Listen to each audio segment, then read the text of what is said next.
Hey guys, welcome back to Hands On Channel.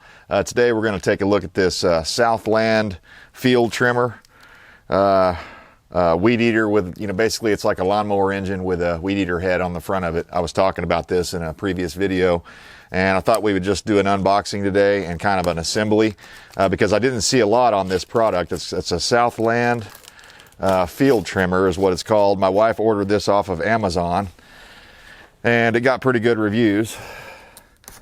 But there were not a lot of review videos on it or anything much about it on YouTube, so I thought I would make a video here and show you guys what you get. As you can see on the side here, if you're interested in that, it's 5.75 foot-pounds of torque. It's a 150cc engine, and it cuts a 22-inch wide swath. So pretty excited about this. I've got a lot of tall weeds I'm going to have to deal with, so yeah, that's nice. It comes with a string trimmer line already attached for your first go there. Okay, so it looks like we're going to have to put the wheels and the handles on, fill it up with oil, and I'll probably have to grab a couple of tools to tighten those wheels up, stuff like that. But as you can see, the nuts and the spacers are already included on the shaft there. It's pretty clever. It looks like a pretty good quality unit so far. One of the reasons I chose this one over some of the other ones, like the Cub Cadet, this part here was all solid on the Cub Cadet, and I thought this might make it easier having this cover that comes off. It might make it easier for doing belt maintenance and future stuff like that. So, okay, it looks like that spacer goes in. You push it all the way in, and we're gonna have to lift this up.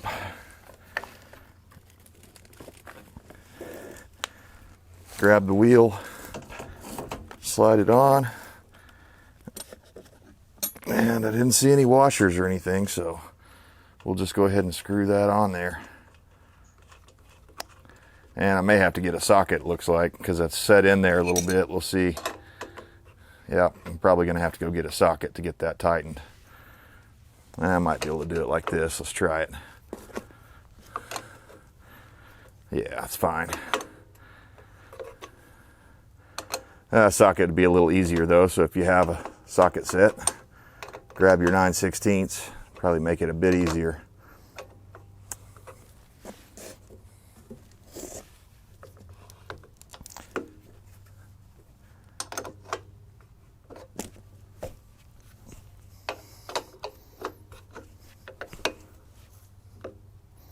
I want them good and snug. I don't want to crank down on them too tight. I just want them to be tight enough to where the wheel won't fall off. So now repeat the process on the other side. Based on the picture here, looks like this goes like that.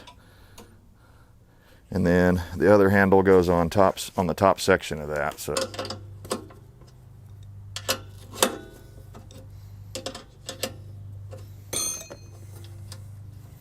oftentimes when I'm just doing wrenching and different things like that, I catch myself sticking my tongue out, like to help me get a bolt started or something. And I've kind of wondered, what is it about that works? Because it clearly works.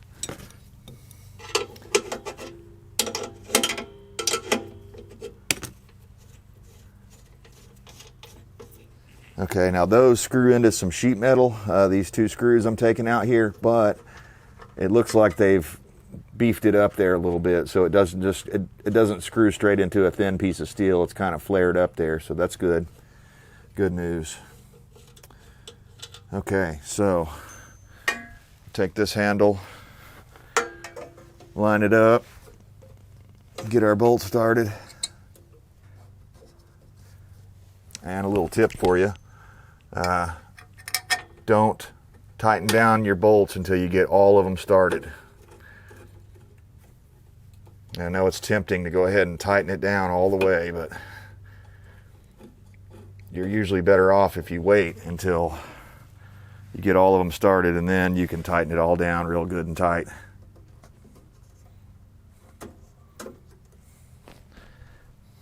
Okay. Just FYI, it might have been a little easier to put the handle on first. If I'd have read the instructions, they'd have probably said that, but I'm getting it done. It's not that big a deal. It's just I'm having to contort my fingers a little here.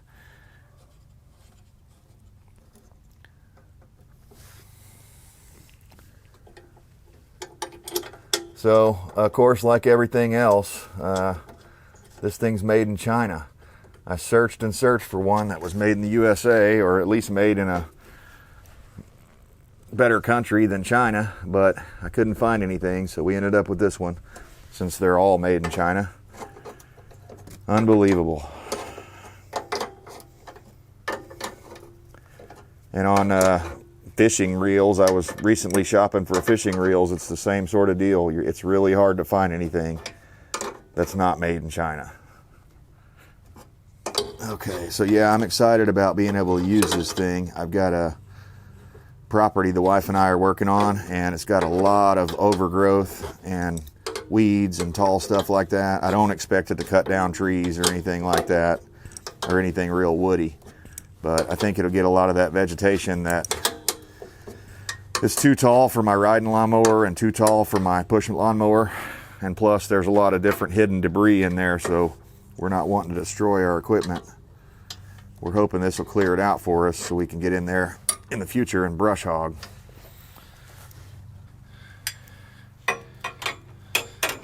Because of the way the engine sits in there, I would assume that you'd want these bolts in from the inside out, like that.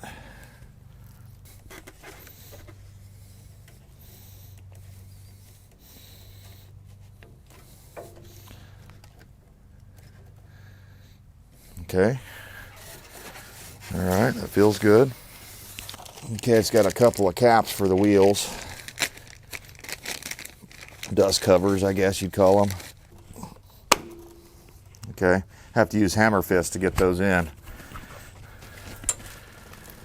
It's the only way. Now we've got a cable here.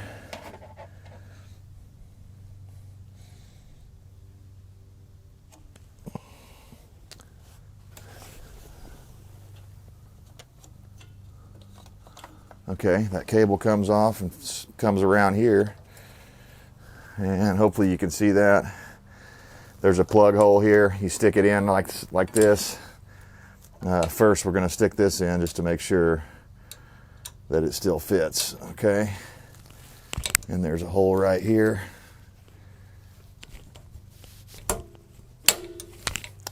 That pops in. Okay, that's nice. All right, I noticed that this little flap here is catching the wheel, and that's because it's supposed to go down and hook onto here. And they provide a nut to stick on there. Again, no washer, just a nut. So eventually I may come in and put a washer on that. And again, I'm not gonna go crazy with this thing because it's just plastic. I don't want to blow a hole in it.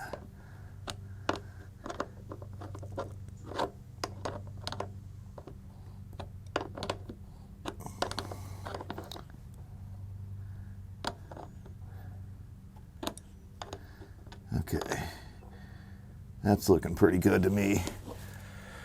All right, now,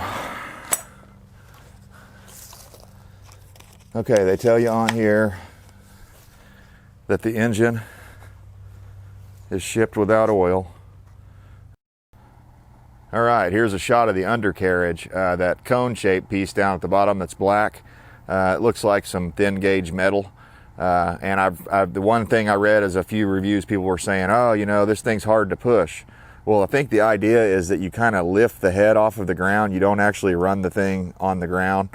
And they were saying in the reviews that if you ran it on dirt or on concrete or anything hard like that, that it would definitely wear the end of the thing out. So if you don't want to wear your cone out, you want to keep that up off the ground. The way that handle is shaped, though, it feels really light when you reach back and flip it up. Here, I'll show you.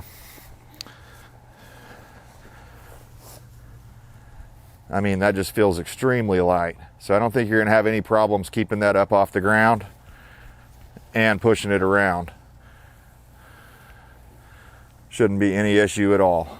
And if you're trying to get low, I guess you can come in like that, but I would try to keep that off the ground as much as possible for longevity purposes. So we're going to go ahead and put the oil in and the fuel. Another little safety thing here, it tells you add the oil here.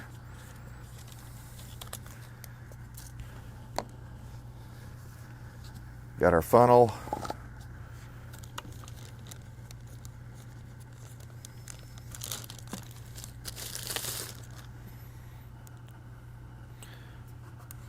W30 4-stroke oil. Okay. I believe you add the whole thing. It says 15.5 ounces, which is not a whole lot of oil. So we're going to add the whole thing.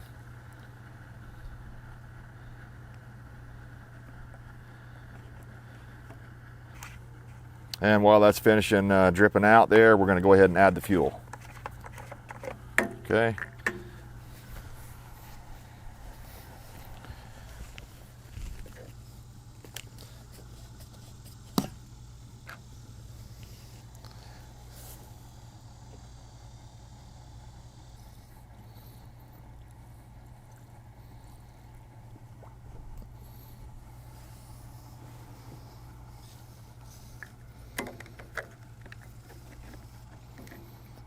Okay, not a super big fan of how that's operating.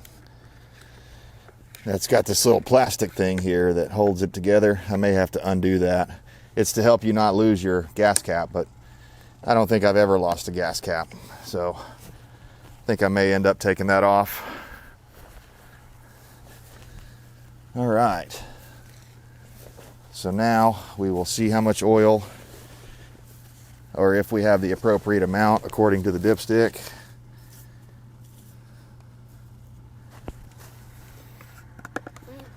Got all of it out.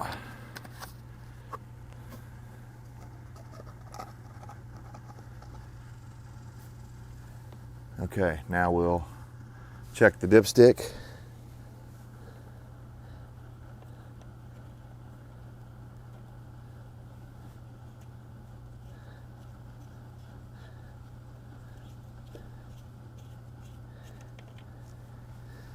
And you probably can't see it, but we're looking good, and I can actually see oil down in there. Now, before we do the starting procedure, there's something I kind of like to do to a small engine, just to circulate a little oil around. I'll just pull it over a couple, 2 or 3 times, just to get everything on the bottom end coated with oil. I'm not attempting to start it. And I don't know how this, if this is an engine brake or if this turns the cutter off. Let's find out. I can just turn it. Nope, it doesn't turn the cutter off. So that is an engine brake. So we'll just slowly turn that over a couple times.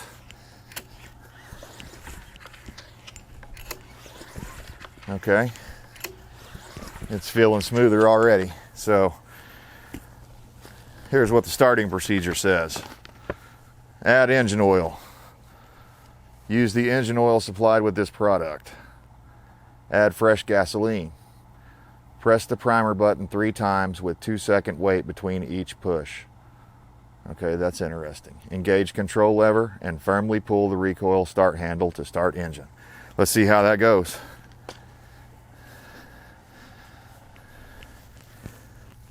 Take my gloves off, get that feel.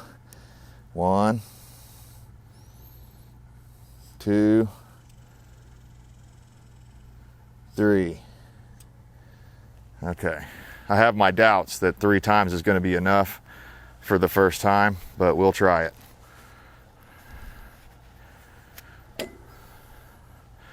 Okay, also it looks like I'm supposed to coil my handle up here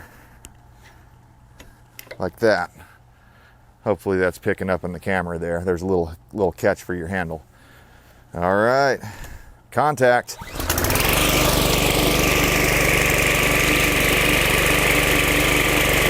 Wow, I'm impressed. Started up the first try. We're just gonna let that run for a few minutes. I won't make you watch all of that, but sounds good.